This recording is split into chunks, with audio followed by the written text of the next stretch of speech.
I've been pushing this fork for far too long without doing the service to it.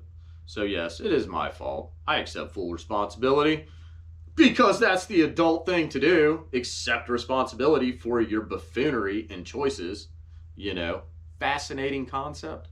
But anyway. What's going on, y'all? Joshua here, and on today's mission, time to get to the ortho doctor and get a prognosis on the wrist and the elbow. Y'all ready for some answers? I'm interested to hear what the doc has to say. I can tell you the wrist is doing much better than the elbow right now, so that's actually kind of fascinating. So, don't know, I'm sure some x-rays will give us some revelation. Stay tuned, y'all. It's raining. I'm gonna get off here and get up to the docks safely. Catch y'all directly. Bye.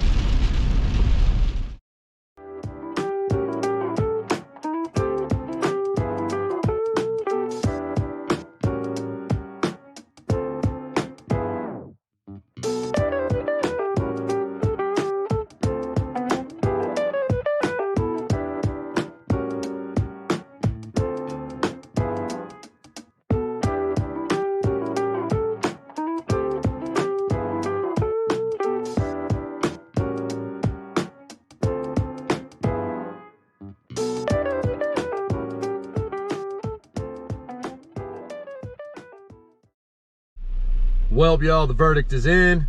Gotta have surgery on the wrist. It is a mess, and the doctor has a big concern that if I don't get the surgery done, I'm going to jeopardize it and put myself in a worse position if I re-injure it. So surgery needs to be done sooner than later. Looks like I'm scheduled for the 22nd, y'all. All right, get ready, because I don't know, just get ready. Something will happen. All right, when I get back to the house, y'all, I am going to go over why this transpired. Stay tuned. All right, y'all, it's the next day. I didn't have an opportunity to do the ending for the video yesterday, so let's dig into what I believe is the reason why this crash transpired. And this is a public service announcement for y'all. Do your fork and shock maintenance, peeps. Do it. Just get it done. Don't bugger around. All right, so when Corey and I had gotten out to Virginia Sector I that day, it was around 33 to 35 degrees. I checked my fork and shock pressures, checked tire pressures and all that. But when I was doing some little preliminary squishings around on the bike just to see how the squishy bits were functioning, I noticed the fork was rock hard. That was red flag, right? That was a red flag. Basically, I knew at that point the oil was too old and that fork was not functioning at its maximum capabilities. That's bad. You should never ever put yourself in that predicament. So yes, that's why I accept responsibility for this, because I believe that when I got to that stair set and chose to do a little Superman action, basically the fork fully compressed, did not rebound, yet because the shock, as this is a newer setup, the shock oil is still good, it functioned flawlessly. So it squished, rebounded, causing a slight bucking motion that threw me off. That is the best, after reviewing and scrutinizing the video time and again and over, that's the best I can come up with. That's the best logical reason, is that due to my negligence in performing fork maintenance, it was not operating at its full capabilities, and it just put me in a bad position. So there you go. Don't put yourself in a bad position, peeps. Do the maintenance. It is extremely important. This is a lesson learned the hard way, right? Now, it's really no big deal. It is wintertime. You know, it's pretty much slow season for me as a wildlife control agent, so it's not really a big deal. HÂYÂH has me covered. All my bills are getting paid. I'm eating. All the goods are taken care of, right? So all glory to the Lord above. He's amazing because he sees me through all this. He's gotten me to the right providers, and when I go and get surgery done, that'll just make me a little bit stronger, so down the road it won't be as likely to break the wrist again in the million bits and pieces I did. Actually, I've done it twice.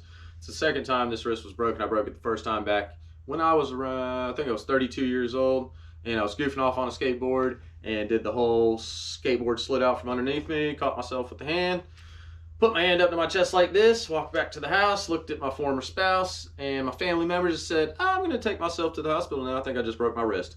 And I drove myself to the hospital in Pensacola, Florida, because that's where that happened. But anyway, so yeah, maintain your squishy bits, peeps, because you don't want to end up in a situation like this. It is actually serious. I've been pushing this fork for far too long without doing the service to it. So yes, it is my fault. I accept full responsibility because that's the adult thing to do. Accept responsibility for your buffoonery and choices. You know, fascinating concept. But anyway, looking forward to getting surgery, get the recovery done. I'm going to go ahead in the meantime start tearing the fork down to get it serviced and tear the front wheel down so that I can build a 29er wheel. Here in the near future, I'll be purchasing the mullet link. So the next time I get on this rig, it should be in a mullet setup. That should be exciting. So stay tuned for those adventures coming soon. I'll let y'all know what my thoughts are on a mullet setup, and looking forward to all of the new adventures. Most importantly, thank y'all so much for tagging along. It's been so great. I really appreciate all the support, all the comments, reaching out. I do want to highlight one comment on one of the videos about the whole crash. One of the users had said, hey, look, Corey made it all the way down. That was classic. So big shout out to them for that funny comment. But again, thank y'all so much for the support. It is day 10. Busted wrist, busted elbow. But the Lord above's gonna see me through it. What don't kill me makes me stronger. I'll be back, y'all. Stay tuned.